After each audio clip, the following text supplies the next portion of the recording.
Program called What's Going on FlintTalkRadio.com. I'm George Moss, the host of the program, and I'm going to pull the microphone a little closer here where I can hear myself think. Glad to see you out there this afternoon, and hope you'll stay tuned for the next hour. And, of course, tune in all the programs here at FlintTalkRadio.com, Flint's #1 podcast studio, and we hope to be the #1 studio in the state of Michigan. And before you know it, take the wraps off, and then we are the #1 studio in the entirety of the 50 states, not the 57 states. I want to correct the president on that. We haven't added states like Puerto Rico. We have some territories. We're not annexed yet. Guantanamo Bay, that's not part of the states at this point. So, and throughout the 50 states, we are competing with you, and want you to know we're coming as strong as we can, as quickly as we can, and we hope to one day be the #1 studio in all of the United States. That's that which is left of it after the politicians get through with us. I want to talk a little bit this afternoon about what happened in Washington last week, and some of the things I don't think anybody else is paying any attention to. And I'm going to be seeking your input too, John, in terms of some of those things. Be asking you some of the questions, make sure you're up to speed. We can't have the studio down in terms of not being up to speed here. We have to be on the one here, so to speak. And so I'll be injecting some questions. I'll be asking to John, who is one of our technicians here behind the scenes. And when I was coming on the air today, I was looking around to find out which of these cameras. So many cameras in here. It's a good problem to have, but I was looking around trying to figure out which one of the lights, because we have several lights on. I was trying to figure out which one of the cameras has the camera feed right now, and to go back and forth. I think the one's in the center here. John's pointing to the one that's located here. But it's a good problem to have. We didn't have this problem when I first started about 7 years ago. We could look right into the camera, and we knew exactly which one to look in because there's only one in here. Now they got about 90 in here. And so we are definitely extending our reach. And I'm real happy to see the growth that the studio is making and continues to make in terms of the progress along the technological lines. We have some good people here who are technicians that you don't see. And those of us that do the programs that you see us in front of the camera, we don't set these cameras up and get the volume down to science on our own. We have technicians that do that, and you don't see them, but believe me, those of us that do our programs, we are very much aware of the ones in the background, and we know exactly why the studio operates the way it does at the level that it operates. Okay, this evening, afternoon, evening, morning, whatever time you're tuning in, those of you who are tuning in live, you're seeing us at around 5 minutes after 2 o'clock. And those of you pick us up in terms of your own leisure, whatever time you're tuning us in, glad to have you. What I want to do is to basically come from 2 different books today, one of which I just read. It's been out for a while, but I really had not come in contact with this particular book by David Horowitz, although I'm aware of David Horowitz's writings. The first book I read by him was the book they did with one of his cohorts, Peter Collier. And they did a series of books on famous and powerful families. They did one on the Kennedys, did one on the Fords, and the one I read by them was the book on the Rockefellers called The Rockefellers: An American Dynasty, and that was well worth the time to read. I think I read that in one or two sittings. This book here I took a little bit more time with. It's called Radical Son: A Generational Odyssey. And P.J. O'Rourke stated that it's one of the best political memoirs I've ever read. Everyone who was involved with or influenced by the New Left in the 1960s, referencing here, should read David Horowitz's words, then eat their own words. He's talking about all of us who are out there calling ourselves the radical fringe in the 1960s. Where do we get baptized? And the American Spectator says about this book, it says, Radical Son is the most remarkable testament of its kind since Whittaker Chambers' book, called Witness, a riveting work of literary distinction from first page to the last. And I can testify to that because when I started to read the book, I had it for a while. John in the studio gave me a copy of it, and I put it down to read some other books first. And when I picked this book up to read it about a week and a half ago, I said, my goodness, I should have read this book first.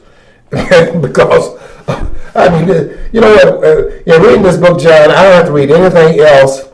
Although I will read some other books, of course, on the Sixers, like Gitlin's book. I haven't gotten around to that book yet. Gitlin wrote a book on the 1960s. But in reading the memoirs of David Horowitz, who is a co-author of another book called Destructive Generation, and those of you who lived through the 60s, you know exactly what we're talking about there, because, and I have some friends who were throwing their families to the side and getting divorces because of this idea that we were going to carry these revolutionary times. And I just know a lot of people that just really went into a self-destructive mode during that time period. Some of them know there. I'm not going to call the names out, but some of you know what I'm talking about. Over smoking on all that gunji. That was not that I avoided all that stuff. I guess my mom was still in my mind, although she had deceased 7 years ago. Before that, no, as a matter of fact, during that time period, my mom had not deceased. My mom deceased in 1980, and but in the 1960s, that was really a trying time for a lot of us coming out of college. And then those that came after us that was in college, I know exactly what you were going into and what they were doing thereafter. I mean, look at Barack Obama, the president, for example. All these guys are talking about how Clinton told us that he didn't inhale, and then Obama telling us that the intent was to inhale, and that's what was going on. And I think the 60s was the incubator for that, not meaning that other time periods earlier than that were any more innocent. But I know exactly what happened in the 60s. I was watching it and just looking at a lot of things that I didn't quite understand at the time. But now that we've come this far past that, I definitely know exactly what was taking place and have my own ideas about it. But this book right here really concretized a lot of things that I was thinking about, but could not really put the concept together the way he did. And it really did a lot of things and straightened out some of the things that I believe that he disabused me of by his treatment of what the evidence actually shows. That book is really, this book called Radical Son, A Generational Odyssey, is just a must read for anyone who wants to understand how we got off the track. That came out what year, though?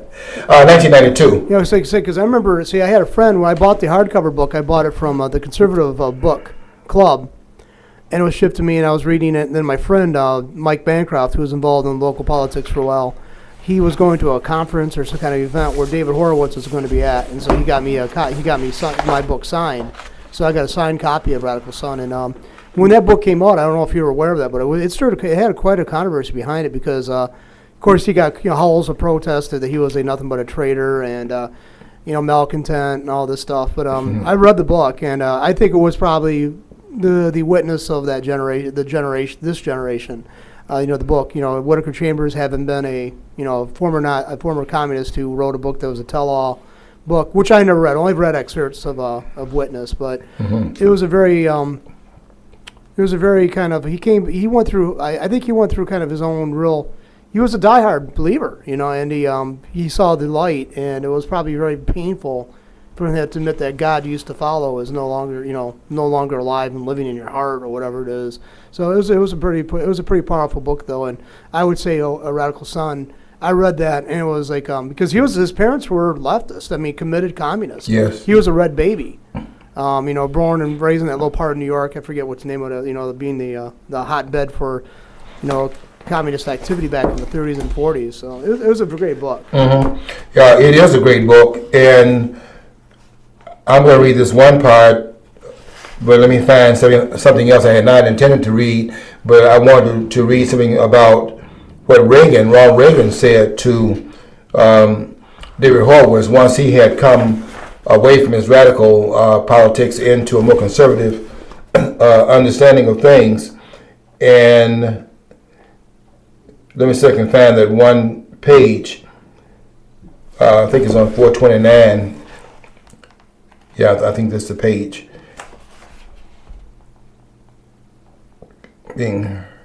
Where Ronald Reagan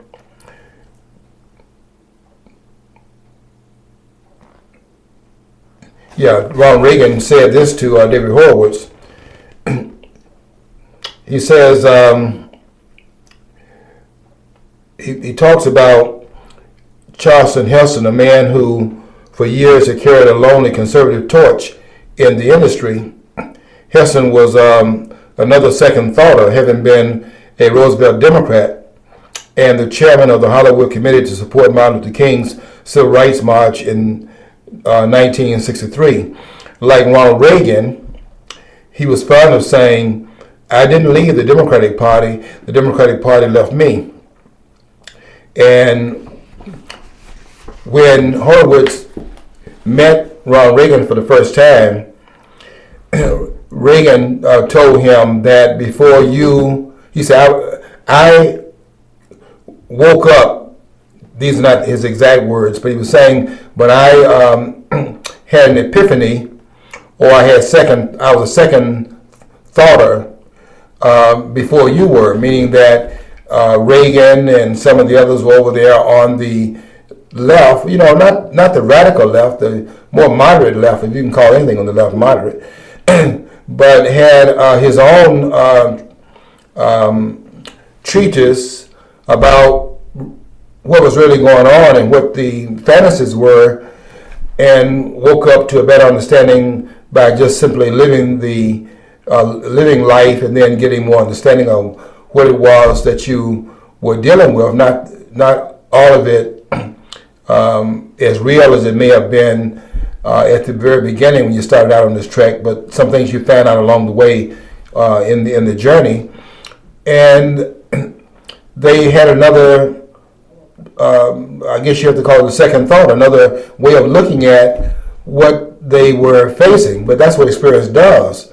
I think about when I was coming up, how I thought my mom was wrong on everything she was teaching because I could not get it from her standpoint, but I didn't have the same experiences that my mom had, and you never do have the same experience anybody else has, by the way. But I'm talking about the fact that adults have one idea of what the rules should look like because they have lived longer than youth, and I couldn't understand it from a standpoint because I had not been there yet.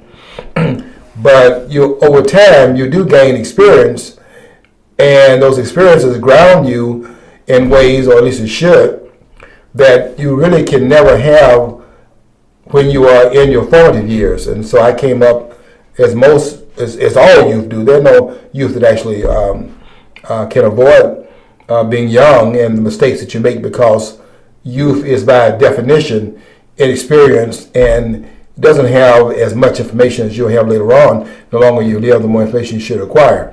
And that should rectify some of your earlier views where you thought you had it down to a science, and who can tell me anything? I know it all right now, and I know best, and I know better than my parents. That was my thought. But I did my mom kept telling me to live long enough, and I did live long enough. And now my understandings are very different. In fact, a lot of my understandings of what my mom was talking about, and when I'm talking, I'm sounding more and more like her every day. I think that's the way it goes. But they had an epiphany, and this is what happened to David Horowitz. I don't think he was selling out, although a lot of the ones he left over there on the radical fringes on the left see him as a turncoat, as John was saying a few minutes ago.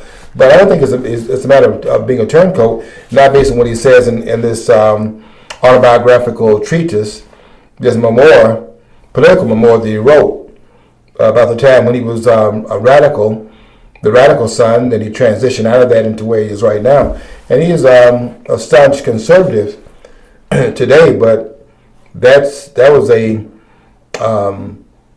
political viewpoint in the making. It was not something that he would have even thought about back in the 1960s. Let me read this to you from the book, because I think that we have to get to how do we get here, because we did not leave the 1960s in the 1960s. A lot of what we saw going on in that time period is what we see being actualized right now. And I want to read something he talks about in terms of that actualization of that leftist politics and where it's located right now, and how problematical it is because of the way it is right now and what it's actually doing in a very clandestine way, and how that's going to have to be addressed if we're going to get a handle on where we're going in this country in the future. Here's what he says on David Harwood says on page 405. He says, as an undergraduate at Columbia in the McCarthy 50s, and I think we all know about Joseph McCarthy, the McCarthy period. We don't learn a lot about that, but I think you probably heard the name in terms of McCarthy going after the communists that he said were in the government. And there's a book that was endorsed by Ann Coulter called Blacked Out in History. And it's about the fact that that period, McCarthy as a figure has been blacked out in history, and what he was doing has been blacked out in history. But Coulter's viewpoint is that some of those charges being leveled against these government officials about the communist influence inside of the government was, in fact, to some extent, needed to have been further investigated. A lot of it was, in fact, true, and it wasn't as much over the top as it may have appeared back in that time period. I know when he died, soon after the tables were turned on him, that he had been discredited as a person that was actually sounding an alarm about the kinds of influence inside the government that were un-American on the face of it, and he was eventually discredited. But looking back at it now, maybe McCarthy has something that we need to pay more attention to, even now, as a matter of fact. Anyway, he says, as an undergraduate at Columbia in the McCarthy 50s, I had written papers from a Marxist point of view, but had never been graded politically by my anti-communist professors. And that is a major point he's making, that even during the McCarthy period, where the left was really, to some extent, under attack, not all of it out of whole cloth. Some of it was because there was some influence inside the government that did not have the traditions of the government, the traditions of the country in the government as its perch. There was some other things that were going on that had to do with what was going on, like, for example, in Russia and emerging countries like China that turned into a communist nation in 1949 once Mao Zedong had defeated Chiang Kai-shek and ran him into Formosa. And now you got Mao Zedong and the communists now in China, and they were supposed to bring on what would have been the socialist state, and therefore the utopia that had been supposedly in the mix if socialism ever took a hold, or if communism took a hold. You have this egalitarianism, and that's what a lot of persons thought would happen. So during the formative years of the emergence of communism, in China in particular, the idea was that now the utopian vision could be, in fact, installed. But what he's saying here, what Horowitz is saying, is that even during the McCarthy period, where all this supposed attack was taking place and you couldn't do X, Y, and Z because there was this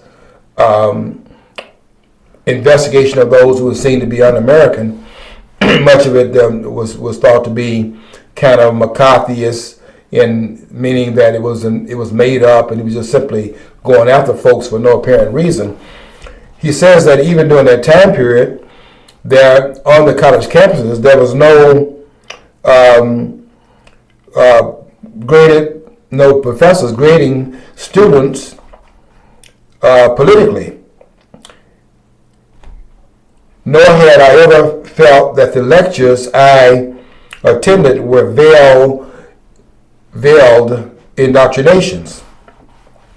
As a student, I was invariably presented with both sides of an argument.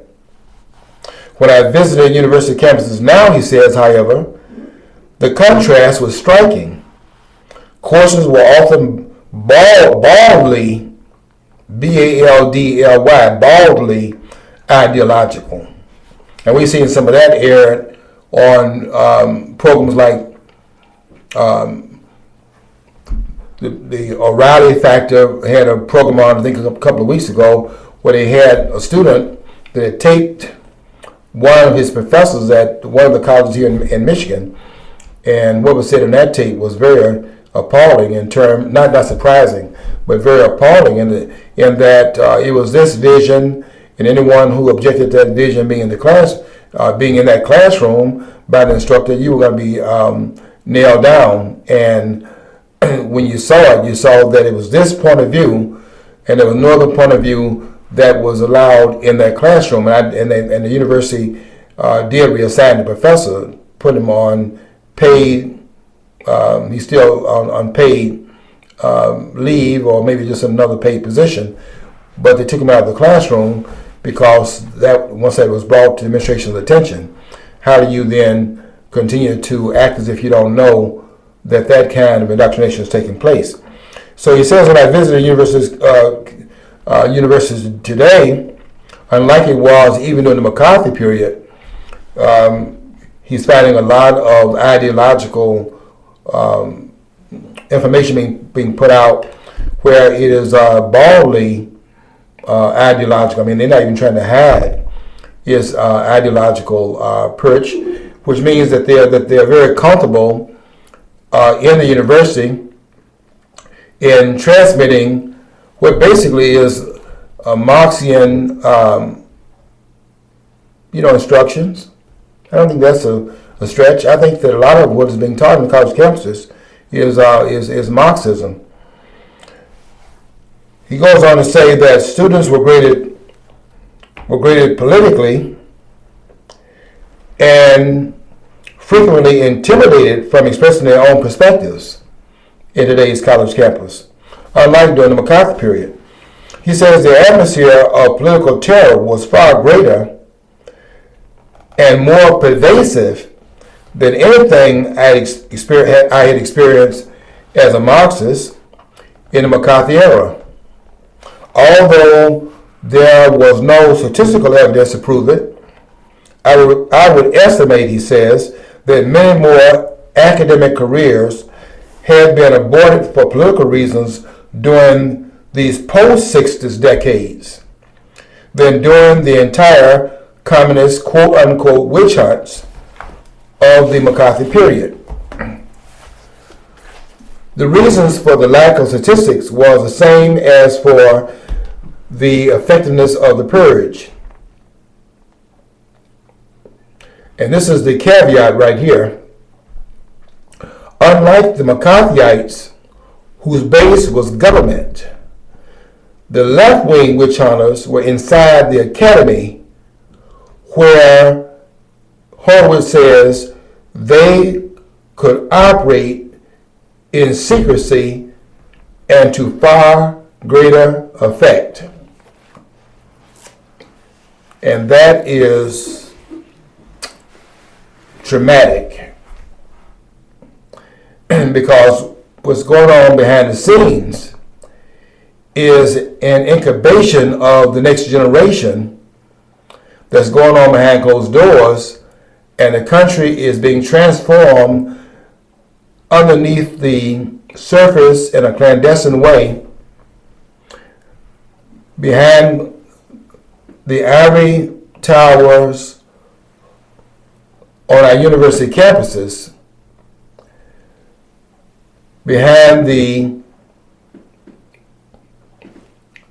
walls where the public cannot, I shouldn't say cannot, but where the public does not perceive what's taking place, as what Sowell was writing about, where he was talking about the dismantling of America. The question is, how does that dismantling take place?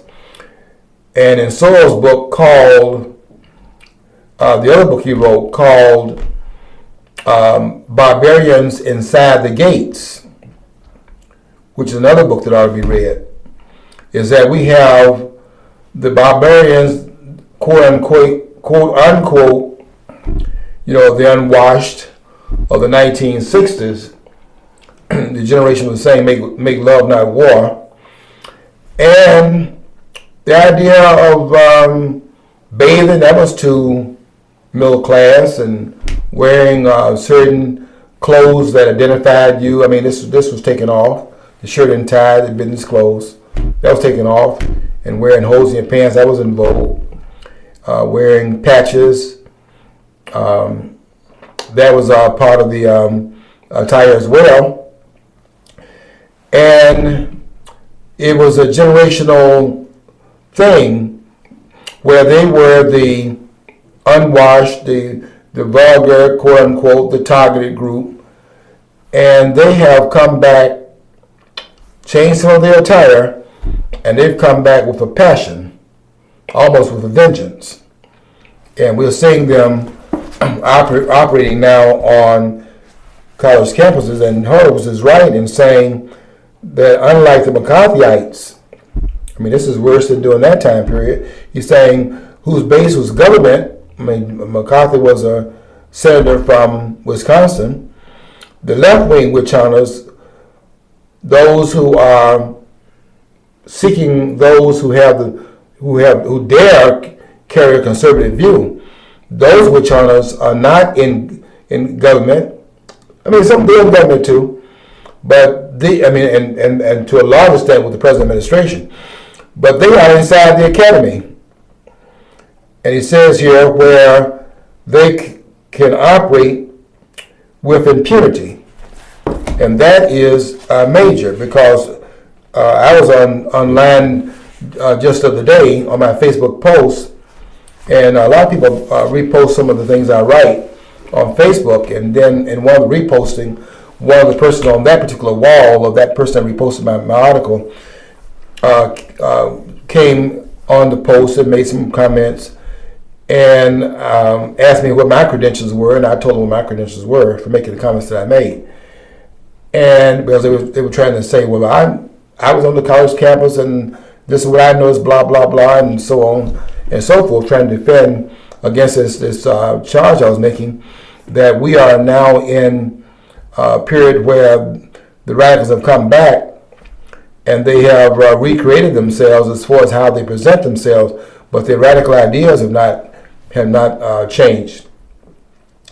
And he was saying that he wanted to say otherwise, and I told him that your daughter, he told me he had a daughter in college, and I told him that your daughter is being taught by Karl Marx. Now, I don't mean Karl Marx is alive and well. Of course, that would be an absurdity. I'm talking about who's on these college campuses. And when I look at these people on television, I can name a lot of names. But when I listen to them, I won't call the names. I'm thinking about maybe just mention some people in writing. If you want to know who some of these people are, read one of David Horowitz's other books called The Professors. And I think it's more than one volume. I read one volume. I think it's more than one volume of the book. It might be as many as 3 or 4 volumes of the book. And go and read about what he says about these professors. And I'm not talking about professors at these Johnny Come Lately universities. I'm talking about the ones that's at the major universities. And I won't call their names out either, but I can tell you that you'd be surprised of these universities up at the top echelon charging all this money for students to go there, but go there for what? What happens once they get there? And they're in there being indoctrinated by these left-wing instructors. And there's no getting around it because they have saturated these campuses. There are a few colleges out there that have avoided this takeover. And one of the ones that come to mind in that regard is Hillsdale College. I've had some students go to Hillsdale, and the reports were always coming back that they were doing there's a different genre that takes place there, where it is required at Hillsdale that every student must, in fact, I think it may be in the freshman year, every student must take a class in the Constitution. I think that's in the first year of their matriculation at Hillsdale College. There is no other college or university, I can assure you, when I say none, I don't mean that's an absolute. But I'm talking about in terms of in 99 percentile, if not more than that, 99 point something percent, you don't have a class where they are teaching a course that all students must take on the Constitution. I don't know of any other school that does it, any other university that does it. But Hillsdale requires all students to take a course in the Constitution because you need to know it, particularly in these times when there's been this hostile, and I think it is hostile takeover. You have to know the law of the land so you can see how far off things are in this country. I wonder, for example, how many people last week, when they finally came to a settlement of the argument between the House and the Senate. I mean, the House kept sending bills over to the Senate. Senate kept sending it back. Harry Reid, the majority leader in the Senate, was saying that any bill that comes over here that's not inclusive of Obamacare is dead on arrival. No matter what else it has in it, it's dead on arrival. And they kept sending it back, and here's another bill they have to do with spending. They send over there, they send that back, they break it down. So we're gonna say, okay, so what about this right here, and we're gonna individuate funding the government by piecemealing it, fund this, and then send us over there, fund that, and do it one part at a time. And they were rejecting that. And then finally, what happened, because you're going to have an impasse because the Republican could stand down from their position because the Tea Party and others are watching what they do. So they had no other choice in the matter because politically it was untenable for them to change their mind after getting rejected in the Senate. So then what happened was the Senate then took it over, and then the Senate sent its bill to the House. Now, how many persons are aware of the fact that that's unconstitutional? Because in Article 1, Section 7, it says all bills that have to do with revenue must start in the House of Representatives. The Constitution is absolutely explicit about that. But is that what you saw that took place last week? No, you saw the initiation in the Senate. And the Senate sent its bill. Harry Reid and those persons sent its bill over to the House. And with the media, which is another part of the radical left, which was putting all the spotlight and blame upon the Republican Party for not having a deal that's acceptable to the president and to the Senate, blaming the Republicans for it, although it was the president and Reid saying that they would not negotiate on anything they were doing in the House, although the House has every constitutional responsibility to, in fact, make the case for the expenditures of the country. They reversed it right in front of your eyes. Well, those persons from Hillsdale, I'm sure you saw what occurred and can put your finger on the lack of constitutionality in that. But then who's listening to the Constitution? Who's following the Constitution anymore?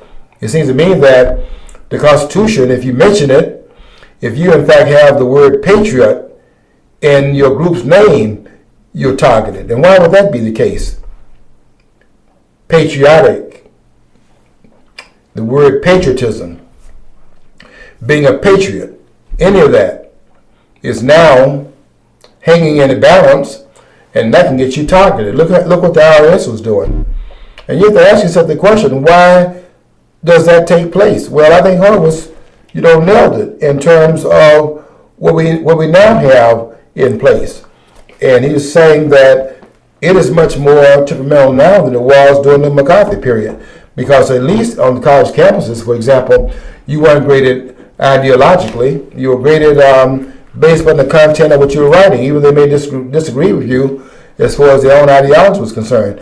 I went to 4 different universities during the 1960s, 1970s, 1980s, and I can tell you that during that period, I didn't notice the indoctrination. I was writing these papers, and I didn't see. I mean, the Red Mouse was on there engaging what I wrote. They weren't trying to say that I had no right to what I was expressing in those papers. But it's so different right now, and I think Hope was hit the nail on the head when he said that, because that's exactly what, if you pay attention, that is what you see going on. I have to tell you a personal aspect of that. I played 5 minutes of Glenn Beck in one of my classes, and before I knew it, I was in a meeting. But there was no meeting called when other instructors played Michael Moore in their classroom. I don't mean you play the whole film. You might make a reference, and then maybe 3 or 4 minutes, maybe 5 minutes at the most, you might hone in on something that enlarges on the conversation and brings the point further down the road and closer to home, because the visuals, kind of help you make the point. And I did that, and somehow the word got out that was shown in one of my classes, and that created I was surprised, quite frankly, that all of a sudden I'm here with having a conference, and I had to tell the person that was in the conference that I have my evaluations, and let me see the evaluation of the person that was complaining, because I was only making a point. But the mere fact that Glenn Beck's name came up, and that he was a person around whom I was building this point and making the point have a visual life to it, and the mere fact it was Glenn Beck and not some person on the left, that was problematical for this particular individual that was complaining, and it really raised my eyebrows, because I didn't think it was anything controversial. It was actually said, I can't remember specifically the point was made right now, but at the time it didn't seem to be anything that was controversial. It was simply because at that point Beck was doing some historical things in his program on Friday. But you see what happened to him on Fox, which claims to be a conservative network, but it's a business person foremost. And when they began to complain about Glenn Beck on that program, on that network, and complained later on about Napolitano, who I thought had one of the best programs on there. And guess what his program was about? His program was about the Constitution. And they went to the advertisers. When I say they, I'm talking about the ones on the left, went to the advertisers, and they got him off the air. Got Napolitano off the air after having gotten Glenn Beck off the air. Just went to the advertisers and began to complain. And then Murdoch made some decisions, and guess what happened to those persons? Although the viewership of those programs was astronomical, Beck had the largest numbers of any television show in history in the 5 o'clock area. I mean, people were looking at that program religiously and gaining an understanding of history and the Constitution. That was just too much information. And they closed him down. And when Napolitano, and I'm not saying everything he did was kosher, he's practically campaigning in this program for Ron Paul. Now, you can't do that. But they targeted Napolitano because he was also bringing out what the vestiges found in the Constitution are requiring government to do, which is not doing any of that, quite frankly. And that was a problem, and they dealt with it by getting him off the air. But Beck came back with his own network. I don't think you fight your own self, so he came back and did some other things under the umbrella of his own creation. And he's stronger now than he was probably then, because he's able to do things independent of the power brokers who can put pressure, because they have to deal with the business in a business environment, and that puts a requirement upon them to make decisions that they don't you make, because you don't let a person underneath you hurt your operation, because he doesn't own the operation, you own it, and you're not going to let him undercut your business acumen. That's why you got involved in it, because you want to control the business that from your standpoint, not have somebody else doing things that are untoward to the business decision that you would otherwise make. So I understand it from a business standpoint what happened, but Beck didn't let that stop him. He went off and then said some things on his own merit. But I'm just letting you see here how that plays into an environment that was unlike the environment that David Horowitz was talking about that occurred in the 1950s under McCarthy, which was bad for those on the left, but it was not nearly the same kinds of oppressive conditions that we're finding now. And it was not on the college campuses where there was no right to expression, but right now what we have is that there is a limitation on speech in the universities today. Look, for example, and I have many different examples of it in my own sense, but let me look at what happens when a conservative goes on the college campus today. Ann Coulter, for example, who I think is one of the more elusive thinkers is out there.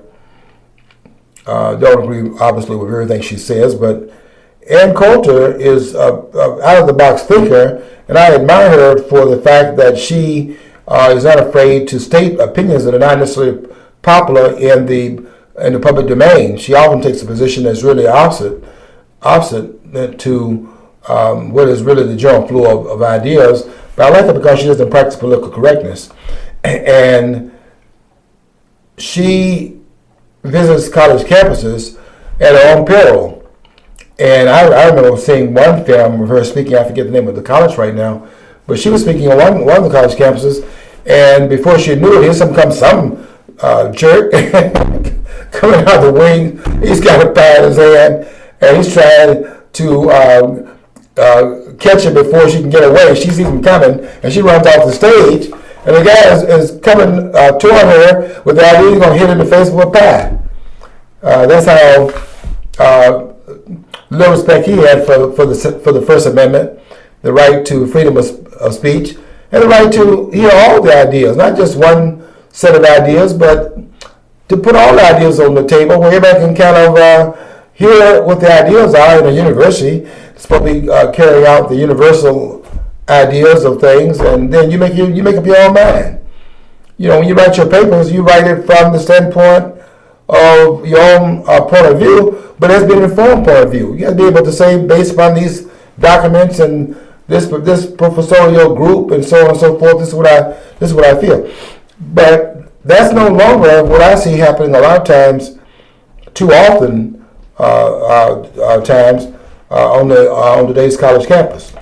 So that when you get a chance, just the bottom line is, when you get a chance and you got some free time and you're a reader, I can tell you that this book by Horowitz, Radical Sun, is well worth your time. Now let me deal with another book, which I talked about just briefly last week, but I didn't get into some of the heart and soul of the book. And I wanted to read some things from this book as well, because this is what we just faced with what they did last week in government. And that's in terms of selling this dispute over the budget between the Republicans and the Democratic Party, and how they sell it, which was unconstitutional, as I just said a minute ago, where they had the Senate to make the proposal, reversing it, and then had the House to come in and endorse with unanimity of the Democrats, and then you had enough Republicans that were willing to break the impasse because they were afraid of what's going to happen next year in the midterm elections. They came out of it and joined in with all of the Democrats in the House, and they was able to pass with the required 217 members of the House, because some House members are missing because their elections being held for members that have that some of them are not there because of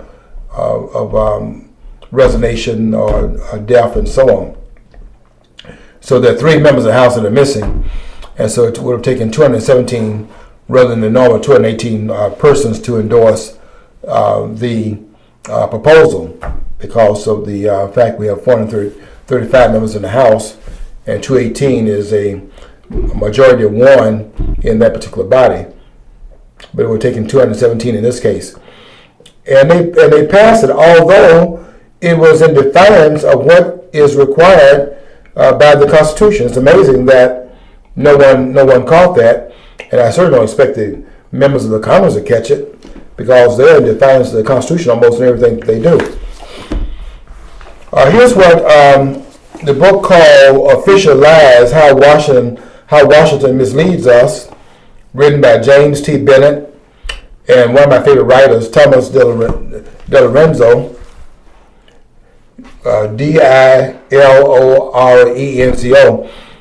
Here's what's reported in this book called "Official Lies." In a more academic vein, Peter Wall explains in his book called "American Bureaucracy" the ability of administrative agencies to marshal support in favor of particular programs is often severely tested.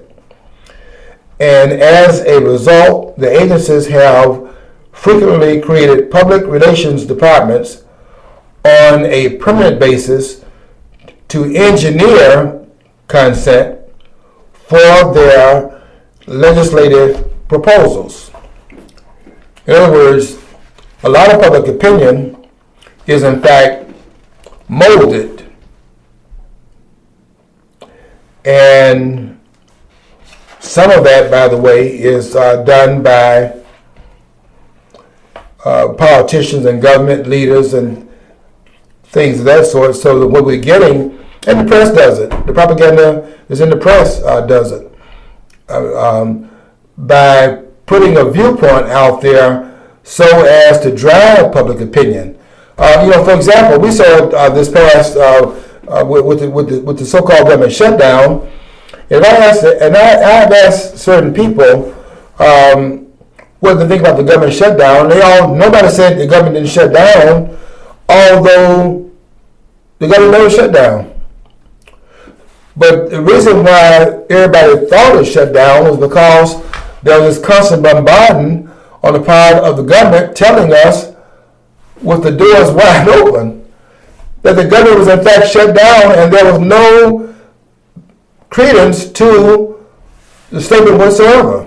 I mean, I ask people, what have you missed since the quote-unquote government shutdown occurred? What in your life has changed over the last 16 days that the government was supposed to shut down? What in your life changed as a result of that? And they couldn't identify any changes. Yet the government's supposed to be shut down for more than 2 weeks. So why do we buy that? Because the propaganda machine was telling us over and over again not to believe our lying eyes, but to believe the government that was not lying, and believe the media that was not lying, and the politicians that were not lying. It was our eyes that was lying, even though we saw that the government was not shut down. And in fact, to make it appear to shut down, they had to do some things that were visible so as to be able to feed into the propaganda they sold us in terms of government being shut down. And that's why they started closing things that were visible, closing parks, not letting veterans, and this was really outrageous, not letting World War II veterans go to their own memorial so as to impress upon us that yes, indeed, the government was shut down. Because if it was not shut down, then why is it that the park, the memorial, was closed? That was an indication of it, was the idea. But the shutdown occurred, if that's what indeed it was, it occurred with 1.3 million workers on the job every day during that 16-day period. I mean, there were 800,000 federal workers laid off, but they told us, meaning the American people, and that they being the government, by its own admission, told us that the 800,000 workers that were in fact furloughed, not fired, I mean non-essential workers in the marketplace, they are fired. They are not furloughed.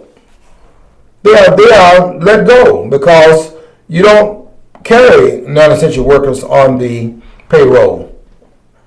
But in this case right here, we were told that the only ones that were let go were the non-essential federal workers. 800,000 of them. We have 800,000 non-essential federal employees. And they stated that in the press, and no one raised an objection to it. No one raised a question. I'm not saying no one meaning in absolute terms. I'm saying that the American people, by and large, had to go right by them because they were talking about not the admitted non-essential workforce that makes up more than 1/3 of the federal employees. In other words, almost 1/3 of the federal workforce is non-essential, meaning not needed. No one was raising that to any large extent because the focus was on the government shutdown, which never occurred. We never had a government shutdown. But the propaganda machine was that that's what occurred. And that is really quite an amazing feat to begin to convince people that what they're looking at, I mean, what you have to do there is you have to, in fact, deny the reality of that which you pick up out of your own senses. Your senses have to be suspended because what you're being told is happening right before your very eyes is not what you're looking at. And I must share this with you. Nobody else has said this, but I was thinking about this morning in terms of this deal, the settlement they had. And you know, it's only going to last for 90 days. They're back at it again in December because it's only going the deal that they made is only going to last for 3 months. But let's look at the deal that they made. They raised the national debt, the ceiling, $300 billion for 3 months. Okay, so what are we looking at here?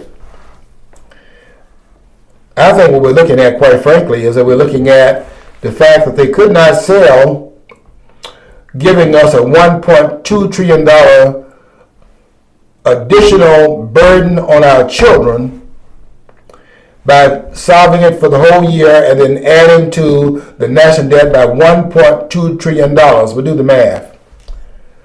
For 3 months, we talk about $300 billion add to the national debt. Multiply that, so we're talking about in tri-months. Multiply $300 billion times 4.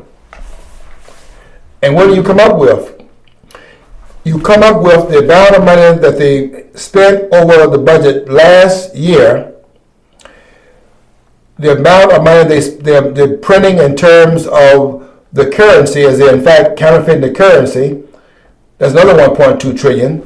And by them having $300 billion added for the next 3 months and on track, therefore, to do what? To add another $1.2 trillion to it.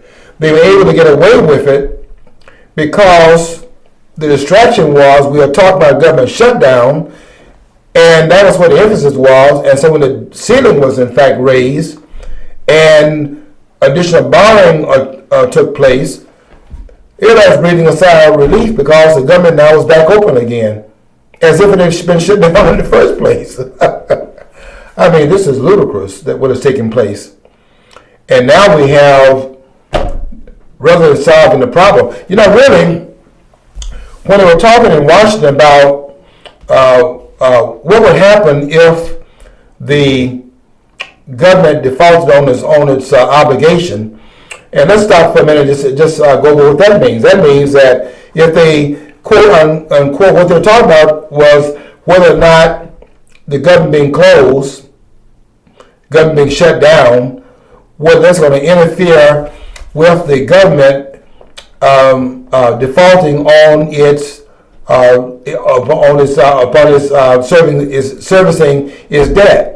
The question is, why would that be a problem? I mean, the government first of all never shut down, but let's get beyond that. So talk about the financial aspects of it. Why would there be any reason to default on the obligation of the nation when the government is taking in, the conservative number is $210 billion. That's on the low side.